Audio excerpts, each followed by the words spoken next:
We are all enrolled in a massive social experiment, whether we know it or not. Social media sites like Facebook and YouTube are in the business of keeping us on the website for as long as possible. Learning algorithms are tasked with maximizing the time we spend there. You and I are not the consumers of the Facebook product. We are not paying them anything at all. Why do they want us to keep scrolling through? Alternatively, liking and commenting on some content and disliking and arguing with other content. They don't care whether we like it or hate it, whether it pleases us or pisses us off. They only care that we give it our attention. An evolutionary model emerges where the algorithm's fitness to its environment is the time people spend on the site. More time, more fitness. We are not the consumers in this business model. We are the consumed. We are the product for sale. The consumers are the advertisers. What is it that the algorithms do? I can think of at least two ways to capture someone's attention. Entertain them or scare the hell out of them. Imagine a monkey in a cage which can be presented with various visual stimuli. In the experiment, an algorithm determines what stimulus to present and how often to present it. The measure of its success is how much time the subject, the monkey in this case, stares at a small screen on one wall of its enclosure. The algorithm has access to all the images on Google, all the videos on YouTube, and so forth. It has no prior knowledge or settings. It just operates by trial and error. Random pictures, random videos. At first, the monkey would probably be interested in what was occurring on the screen just because of its novelty. Something is happening over there. Let's have a look. Soon, though, the monkey will lose interest and largely ignore the screen. That is, until the algorithm stumbles upon a video of a coiling snake or a circling hawk or some other terrifying stimulus. Wouldn't you know it, the monkey is looking at the screen now. A week later, the monkey is hunkered in the back corner of its cage, staring directly at a screen which alternates between images of bananas and pit vipers. Clearly, the monkey is not being served by this, but I'll be damned if Dole isn't selling more bananas. You may recall that I talked about attention in a previous episode, episode 24. I talked about the distinction between top-down and bottom-up forms of attention. Focal attention is the first kind, top-down. We seem to have some measure of control over this kind of attention by means of the will. The other type is salience. It's bottom-up. It's a kind of capturing of us. It grabs us for deep, evolved reasons. This kind of attention shows up in the monkey's cage in the form of bananas and pit vipers. Saliency-driven attention occurs automatically. The salient object or event captures our attention at the expense of other possible objects or events. We haven't gone online to have our attention captured in this way, but nevertheless, that is what happens. Just one more brief video, please, and then I'm off to bed. 2 hours later, we've fallen down some rabbit hole into true crime or conspiracy theory or pornography or propaganda. It plays upon our human nature at the expense of our human reason. The algorithm doesn't care if the propaganda pleases or amuses us. Damn right, this guy is telling it like it is. Or if instead it infuriates us. This asshole doesn't know what he's talking about. The algorithm has evolved only in terms of keeping our attention so that it can sell us products on behalf of its true customers. It can't be reasoned with. It can't be bargained with. It doesn't feel pity or remorse or fear, and it absolutely will not stop, ever, until you are dead. If you recognize that last bit, that's because it's from the Terminator. In the Principles of Psychology, William James said, quote, "Everyone knows what attention is. It is the taking possession by the mind in clear and vivid form of one out of what seem several simultaneously possible objects or trains of thought." Unquote. It is clear that the conscious mind and the faculty of attention have some relationship to one another, but it is equally clear that the relationship is not one of identity. Attention has an impact on the contents of consciousness, often one piece of content in particular, the pit viper or the banana. Without focal attention, we could not read or follow someone's speech or see things as they are. In a bit, I'll share with you a neurological case that illustrates this. A classic paper by Treisman and Garry Gelade introduced the feature integration theory of attention.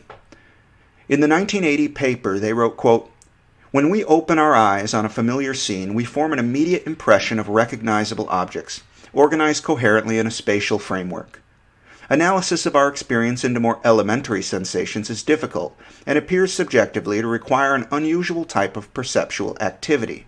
In contrast, the physiological evidence suggests that the visual scene is analyzed at an early stage by specialized populations of receptors that respond selectively to such properties as orientation, color, spatial frequency, or movement, and map these properties in different areas of the brain.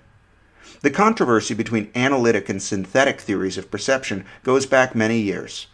The associationists asserted that the experience of complex wholes is built by combining more elementary sensations, while the Gestalt psychologists claim that the whole precedes its parts, that we initially register unitary objects and relationships, and only later, if necessary, analyze these objects into their component parts or properties." Unquote.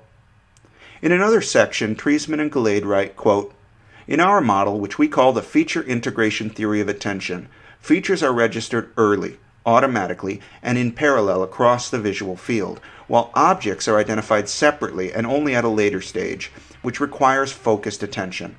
We assume that the visual scene is initially coded along a number of separable dimensions, such as color, orientation, spatial frequency, brightness, direction of movement.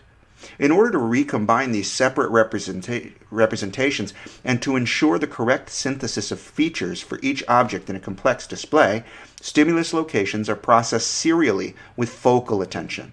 Any features which are present in the same central fixation of attention are combined to form a single object.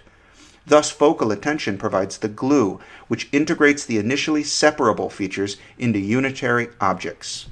Once they have been correctly registered, the compound objects continue to be perceived and stored as such. However, with memory decay or interference, the features may disintegrate and float free once more, or perhaps recombine to form illusory conjunctions. We claim that without focused attention, features cannot be related to each other. This poses a problem in explaining phenomenal experience. There seems to be no way we can consciously perceive an unattached shape without also giving it color, size, brightness, and location, yet unattended areas are not perceived as empty space. The integration theory therefore needs some clarification. Our claim is that attention is necessary for the correct perception of conjunctions, although unattended features are also conjoined prior to conscious perception. The top-down processing of unattended features is capable of utilizing past experience and contextual information. Even when attention is directed elsewhere, we are unlikely to see a blue sun and a yellow sky. However, in the absence of focused attention and of effective constraints on top-down processing, conjunctions of features could be formed on a random basis. These unattended couplings will give rise to illusory conjunctions." Unquote. What the hell are illusory conjunctions? I'm glad you've asked. This is from Christof Koch's book, The Quest for Consciousness. He writes, quote, "Binding a single object seems complicated enough, yet the brain faces an even more daunting challenge when confronted with multiple objects. In early topographical areas such as V1 and V2, edges, colors, and other primitives associated with objects located at different points in the scene are encoded in correspondingly different parts of the cortex. For the most part, there is no minimal overlap. But what about high-level ventral areas that have no apparent topographic order? Two spatially distinct objects will often have overlapping neuronal representations, creating the potential for confusion. Suppose you were looking at two dogs, a black German Shepherd with a red scarf around her neck, and a white Couvage with a blue scarf. In brain areas representing colors and objects, at least 4 groups of neurons will be active, one for the German Shepherd, one for the Couvage, one for the red scarf, and one for the blue. How will the brain know, though, that the activity of the red scarf group goes together with the black dog group? All else being equal, the next stage could interpret this activity pattern as a black dog wearing a blue scarf, an illusion, in other words. And indeed, such illusions do occasionally happen. Conjunction errors, confusing the attributes of one object with those of another one, occur when processing time is severely curtailed." Unquote. Koch goes on to explain that neuronal synchronization in time might be how the brain normally overcomes this difficulty. We have now brought into the discussion 2 related topics: focal attention and binding. According to Treisman and Gelade's theory, focal attention is necessary for visual binding of features. I'd now like to return to Christof Koch for a brief introduction to the concept of gist perception. Koch writes, quote, "I drive as if on automatic pilot, while I concentrate on the music but not the scenery streaming past. Yet under these spaced-out conditions I am still conscious of the gently curving road ahead, a slow-moving truck in front of me, a billboard off to the right, the overpass coming up, and so on. Although little studied in the laboratory, humans often wander through the world lost in thought. What I see is a gist, a high-level semantic representation of familiar scenes that can literally be apprehended in a flash. It's a vignette, a succinct summary of what it is in front of me, devoid of details, a crowd at a football game, a lone cyclist, a mountain. Gist might even include the fact that some animal is present without knowing its identity or location. I suspect that gist perception does not require focal attention. Neurons in the upper stages of the visual system may directly encode gist explicitly." Unquote. So I've now introduced 3 related topics to you: focal attention, binding, and gist perception. As I said before that last quote, the feature integration theory of attention says that binding requires focal attention, but that gist perception does not. This suggests that focal attention and gist perception have different parallel mechanisms in the brain. Let's take a quick review of the evidence in favor of the theory. 5 sets of experiments were reported in the paper. These experiments covered visual search, texture segregation, illusory conjunctions, identity and location, and interference from unattended stimuli. I'll tell you about some of them. The results showed that much more time is required to find a target when more than one feature is required to distinguish it from distractors. When a single feature needs to be discriminated, the task is easy.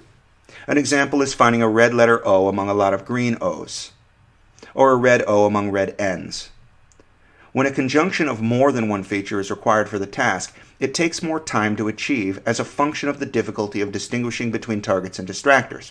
Thus, a search for a red letter O among green O's and red N's takes time to find, but it takes still more time to find a red letter T among green T's and red X's. The cause is presumably that X's and T's are more similar to one another than are O's and N's.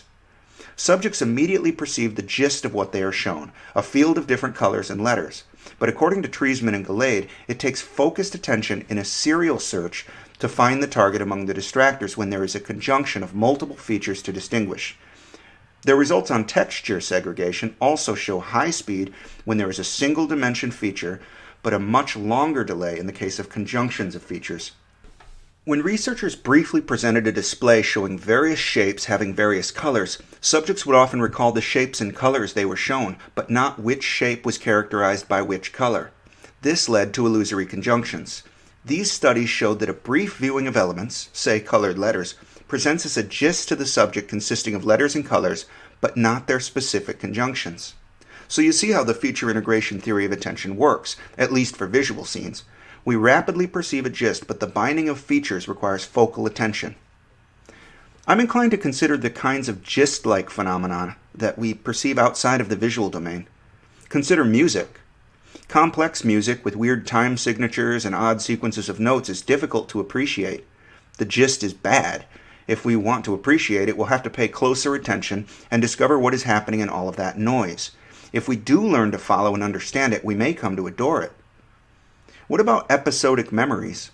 We can recall a kind of gist, but I'm not sure that the details are anywhere to be discovered. Suppose you were recalling some event. You might say, I remember that Allison and Ben were there, and there was somebody else there, but I don't remember who it was.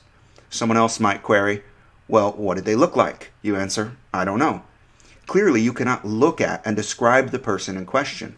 There is nothing there to place your attention on. Dreams are like that too. I have argued that attention of this kind, the sort where we move our attention from one object or thought to another, requires frontal cortical mechanisms analogous to those which direct voluntary limb movements. We know that the frontal cortex has much reduced activity during REM sleep. Maybe in dreams we experience gist in the absence of the capacity for focal attention. That would explain quite a lot. A person in a dream can shift and become a different person. The location where a dream experience takes place can become a different location. Perhaps the binding of features in the dream is unstable because we lack the ability to use focal attention. There are neurological conditions in which focal attention seems unable to take hold of certain aspects of perception. Unilateral neglect is a good example. In The Man Who Mistook His Wife for a Hat, Oliver Sacks tells us about Mrs. S., a woman who has suffered a stroke affecting the right hemisphere of her brain. Sacks writes, quote, she sometimes complains to the nurses that they have not put dessert or coffee on her tray. When they say, but Mrs. S., it's right there on the left. She seems not to understand what they say and does not look to the left. If her head is gently turned so that the dessert comes into sight in the preserved right half of her visual field, she says, "Oh, there it is. It wasn't there before." She has totally lost the idea of left with regard to both the world and her own body. Sometimes she complains that her portions are too small, but this is because she only eats from the right half of the plate. It does not occur to her that it has a left half as well. Sometimes she will put on lipstick and make up the right side of her face, leaving the left half completely neglected. It is almost impossible to treat these things because her attention cannot be drawn to them, and she has no conception that they are wrong. She knows it intellectually and can understand and laugh, but it is impossible for her to know it directly." Unquote. Here in brief is an excerpt from a 2019 review paper by Shaul Hochstein. He writes, quote, "In their studies of patients with unilateral neglect, Treisman and colleagues found that patients could find targets in the neglect field, but on average took longer to do so. Adding flankers that directed attention to the non-neglected side made it even more difficult to find neglect side targets, perhaps by keeping attention in the good side for a longer time. In contrast, flankers on the neglect side helped neglect side target search performance by directing attention there. In our own studies, we found that patients with left side hemi-neglect have much more difficulty generally with conjunction search than with feature search, suggesting that their difficulty is with focused attention rather than with global attention that includes items on the left." Unquote. All of this suggests to me that conscious experience as we know it would be vastly impaired if we did not have the capacity for focal attention. This is an evolved cognitive tool that enables us to bind features into coherent structures. Its purpose is to help us successfully navigate the world. But the human brain did not evolve in the social media landscape. Natural-born heuristics can be exploited by entities that do not have our best interest in mind. Our strengths can be turned into weaknesses. We have already seen how human cravings for fat and sugar and salt can be exploited to sell us unhealthy food products. The saliency of these nutrients was calibrated on the ancient savanna, where such things were hard to come by. The results of this mismatch is physical illness. Now we are seeing the mismatch between our instinctual sensitivities to fear and disgust, curiosity and desire, and the information technologies that can target them. The result of this mismatch is mental illness, and it looks like we have all volunteered to participate. Take caution, my friends. The results of this experiment are not yet tabulated.